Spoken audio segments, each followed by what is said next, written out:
Olá, meus queridos, tudo bem? Olha, hoje eu estou aqui para falar com vocês sobre o protocolo sanitário de retorno às atividades escolares presenciais no contexto da pandemia da Covid-19, emitido agora em agosto pela Secretaria de Estado de Educação e que todos nós da educação, mais comunidade escolar, temos que observar. Então vejam só, ele já coloca aqui, eu mesclei, tá? Já para vocês saberem. São muitas orientações, tem cartilha e tal, então tomei como guia este protocolo e fui mesclando as informações e orientações que são essenciais a todos nós. E aí eu já vou dizer a vocês o seguinte, isso aqui é uma primeira parte, depois eu vou falar dos locais adaptados, vou falar do funcionamento, vou falar do ensino, então não percam os próximos vídeos que são sequenciais com passo a passo de orientação da Secretaria. Então aqui nós já temos o seguinte, este protocolo destina-se às regras específicas para a realização de atividades de ensino presenciais no estado de Minas Gerais, visando orientar alunos e colaboradores para práticas de proteção adequadas para evitar contaminação e disseminação da Covid-19. Então olha só, gente, isso aqui é uma orientação para as escolas do estado de Minas Gerais, tá? É responsabilidade das instituições de ensino, apoiada pelos municípios e pelo estado de Minas Gerais, a observância a todas as regras presentes neste protocolo. Sem a correta observância, não é possível garantir um retorno seguro e adequado às demandas das crianças e adolescentes mineiros. Então, esse protocolo vai trazer todas essas regras, mas vai priorizar alguns pontos que são essenciais à nossa observação. Então, começa dizendo o seguinte, que as instituições de ensino da rede particular, escolas, faculdades, centros, universidades e rede pública municipal e estadual devem elaborar um plano individual da instituição de ensino, que é o PIE, que eu acredito que vai virar PIE, enfim, com estratégias de retomada segura, com etapas de retorno e adoção de medidas sanitárias que devem seguir as diretrizes deste protocolo sanitário. Ao longo das etapas que eu vou gravar para vocês, vocês vão perceber de quem são as responsabilidades, as subdivisões. Na construção do plano individual da instituição de ensino, orienta-se que as medidas sejam iguais ou mais restritivas às constantes neste documento. Então, aqui é o mínimo que se pode fazer. Elas podem ser muito mais criteriosas, mas não pode ser menos que o que está preconizado aqui. Recomenda-se ainda que, mediante a construção local de planos de reabertura de escolas, com ênfase na biossegurança e vigilância em saúde, as instituições de ensino sejam submetidas a processos de inspeção sanitária, coordenados pelas equipes de vigilância sanitária local. O tempo inteiro, a gente percebe a preocupação da Secretaria em acompanhar, em monitorar todo o processo de retomada. Aí, o seguinte, as medidas a seguir devem ser observadas antes e durante o retorno. Antes, porque nós precisamos nos preparar. Durante o retorno, porque tem que ter esse acompanhamento. E aí, gente, ressaltando que toda a comunidade escolar, gestores, professores, funcionários, pais, responsáveis e alunos devem estar cientes de sua importância e como realizá-las, Aqui é interessante que a Secretaria elenca 6 estratégias que são fundamentais, Então coloca assim, existem 6 estratégias reconhecidamente eficazes pela literatura científica que são centrais no enfrentamento da Covid-19 na comunidade e consequentemente nas escolas. Então, olha, até por ordem de prioridade, vocês vão ver aqui adiante, Coloca lá como número 1, uso universal e correto de máscaras cobrindo boca e nariz. Vocês vão ver aqui que tem particularidades sobre esse uso.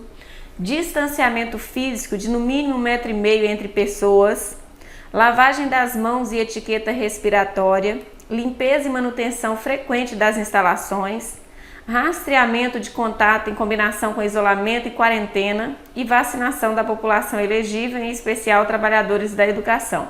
Essas são as 6 estratégias reconhecidas pela literatura científica como eficazes. Aqui é interessante ponderar o seguinte, todos nós estamos cansados de ouvir sobre a questão do uso de máscaras, mas será que esse uso está adequado? Interessante nós refletirmos e vermos aqui adiante o que eles estão pontuando que é o uso adequado. A Secretaria de Estado de Saúde de Minas Gerais incentiva a adoção das 6 medidas supramencionadas em todas as escolas de Minas Gerais. Então vejam bem, A Secretaria de Estado de Saúde já faz esse incentivo. As estratégias são da Secretaria de Educação para retomada, mas sempre em consonância com as orientações da Secretaria de Saúde. É essencial que as escolas que oferecem ensino presencial priorizem substancialmente as duas primeiras estratégias de prevenção. Então, olha só, essas duas são colocadas como pontos cruciais: o uso universal e correto de máscaras e o distanciamento de 1,5 m, tá? Aí vem, deve ser maximizado o quanto possível, então é no mínimo 1,5 m. Toda e qualquer atividade presencial deve ser balizada por essas estratégias. Então, tudo que é presencial tem que preconizar muito o uso de máscara e esse distanciamento. É dever de toda a comunidade escolar, inclusive de pais responsáveis e cuidadores, cobrar a aplicação de tais estratégias. Aqui é o ponto em que a família precisa orientar a criança a ficar afastada, especialmente a criança, né, gente? Que a gente sabe dessa dificuldade. Agora vamos falar desse uso correto de máscaras. Olha o que a Secretaria já orienta aqui em conformidade com as autoridades de saúde. Uso e retirada adequada das máscaras, né? Assegure que a máscara esteja em condições de uso, limpa e sem rupturas. Higienização adequada das mãos antes da colocação da máscara. Coloque as alças atrás das orelhas ou as amarre atrás da cabeça. Cubra totalmente a boca e nariz, sem deixar espaços nas laterais. Interessante observar isso aqui. Mantenha o conforto e espaço para a respiração. Durante o uso, não toque na parte da frente da máscara para não contaminá-la. Se a máscara ficar molhada ou úmida, substitua-o por uma nova. Para retirá-la, toque apenas nos elásticos ou nas tiras. Descarte em um cesto de lixo fechado. Evite o uso de batom, outra maquiagem ou base durante o uso da máscara. Então isso aqui, né, gente, é para virar um cartaz e é também para virar uma orientação. Colocar essas crianças, colocar esses adolescentes, enfim, esses adultos e fazer, inclusive, uma audição disso aqui junto a eles para que eles realmente tirem algumas manias. Isso aqui é muito corrente, né? A gente perceber como que as pessoas tiram de forma inadequada, enfim, né? E aí nós temos um outro ponto, que é a questão da limpeza das máscaras. Como que vai ser essa higienização?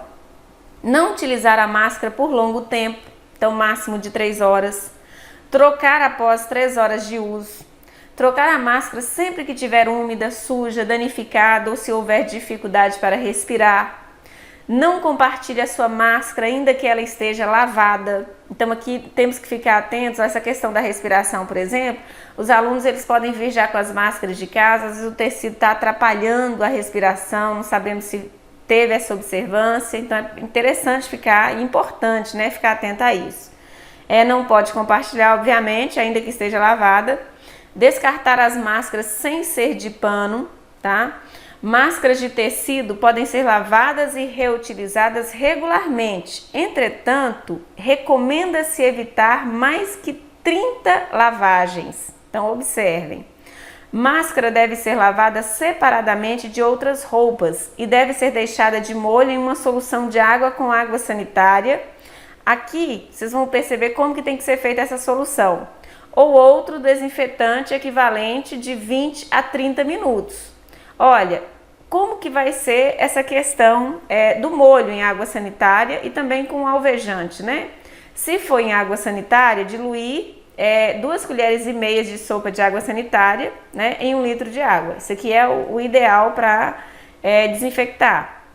No alvejante comum, 2 colheres de sopa de alvejante em 1 litro de água. Então aqui já tem uma receitinha a ser seguida. Enxaguar bem em água corrente para remover qualquer resíduo de desinfetante e evite torcer a máscara com força e deixe-a secar. Passar com ferro quente, guardar em um recipiente fechado. Então assim, muito criterioso, né, gente? A adoção da etiqueta, lá fala da questão da etiqueta da tosse e a higiene respiratória. Então, como que é isso? Se tossir ou espirrar, cobrir o nariz e a boca com o cotovelo flexionado. Então, curvamos o braço, né? Ou então com um lenço de papel. Utilizar o lenço descartável para higiene nasal e descartar imediatamente após o uso e realizar a higiene das mãos. Então, olha só, é uma questão de muita limpeza mesmo, é uma cultura a ser construída aí. Evitar tocar mucosas de olhos, nariz e boca. Realizar a higiene das mãos após tossir ou espirrar com água e sabonete ou preparação alcoólica por pelo menos 20 segundos. Então tá aí também a questão da higienização das mãos. E aí, olha só, como que é essa higienização? Outra cultura a ser construída. Higienização adequada das mãos, utilizar água e sabão, higienizar por pelo menos 20 segundos entre os dedos, unhas, punho, dorso e parte interna das mãos.